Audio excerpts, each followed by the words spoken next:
How do you account for the errors of the scribes when the New Testament was handed down person to person? Yeah, excellent question. There are errors that we know about. Why? Because we can compare the documents, we can compare the manuscripts and see where the errors are. In fact, let me see if I can show you a representation of that, because it's better seen than it is described. Here it is. Let's say you have, here's the original, which we don't have. We don't, at least we don't think we have any original documents, okay? So they're all copies, okay? And let's say you find 4 different copies. And in the first copy, you see an error right here. And then another copy, there's another error right there. In the third copy, there's another error right there. And in the fourth copy, there's an error right there. Can you reconstruct the original? Yes. Yes. And that's what scholars do. The original, this happens to be Romans 3:26, God is just and the justifier of the one who has faith in Jesus. Now the note here is the New Testament documents have far fewer variations than this example. So yes, sometimes scribe made mistakes, but in virtually all cases we know what the mistake was and we can correct it by comparing it with other documents. Now you might say, why wouldn't God just, if this is true, why wouldn't he just maintain the original? I'm speculating here, but I think one reason, well, 2 reasons. Number one, if we had the original, we might venerate it. We tend to venerate things like that, right? But number 2, if I had the original, what could I do to it? I could alter it, right? But if you had a copy, you had a copy, you had a copy, you had a copy, you had a copy, you had a copy, and I had a copy, and I changed my copy, is everyone going to know who changed their copy? Yeah, because when you get all your copies together and compare it to mine, you go, Turek, you heretic, why'd you do that? Right? So by not preserving the original, you actually are able to preserve the original better. So what if the error is not that simple? Like, what if it's a difference in concept?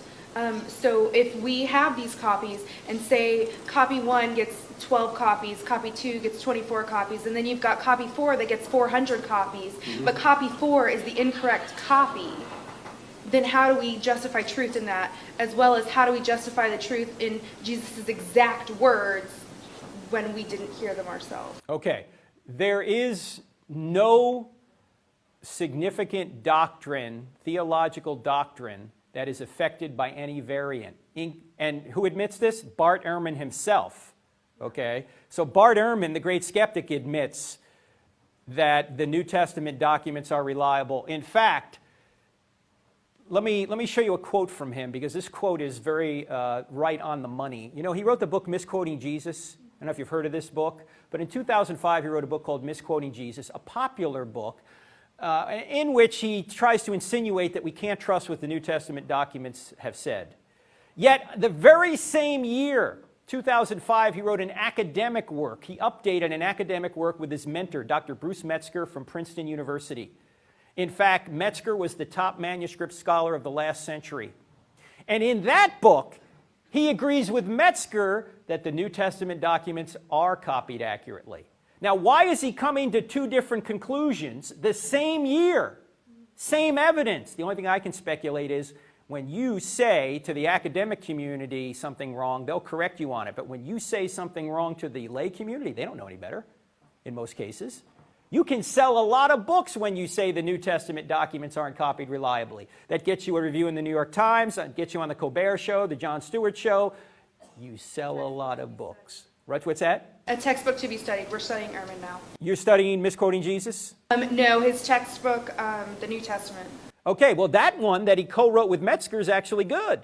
But this one, now here's what he says. This is in the appendix of the paperback version, so this comes out a year or 2 later from the original Misquoting Jesus. He's interviewed, and in the interview, here's what he says. Check this out. This is a quote from the book, page 252. He says, Bruce Metzger is one of the great scholars of modern times, and I dedicated the book to him because he was both my inspiration for going into textual criticism and the person who trained me in the field. I have nothing but respect and admiration for him, and even though we may disagree on important religious questions, he is a firmly committed Christian and I am not. We are in complete agreement on a number of very important historical and textual questions. What are they in agreement on? If he and I were put into a room and asked to hammer out a consensus statement on what we think the original text of the New Testament probably looked like, there would be very few points of disagreement, maybe 1 or 2 dozen places out of many thousands. The position I argue for in misquoting Jesus does not actually stand at odds with Professor Metzger's position that the essential Christian beliefs are not affected by textual variants in the manuscript tradition of the New Testament. Well, why would you write misquoting Jesus then? Not you, but Bart Ehrman, right? The book maybe should be called Misquoting Ehrman, because he doesn't even agree with himself. So it seems that even Ehrman, when push comes to shove, admits that we do have an accurate copy of the New Testament documents. Now, your second question is, how do we know verbatim what Jesus said? We might not know verbatim what he said, because there are no quote marks in Greek, so we're not always sure exactly if it's a quote or if it is a paraphrase.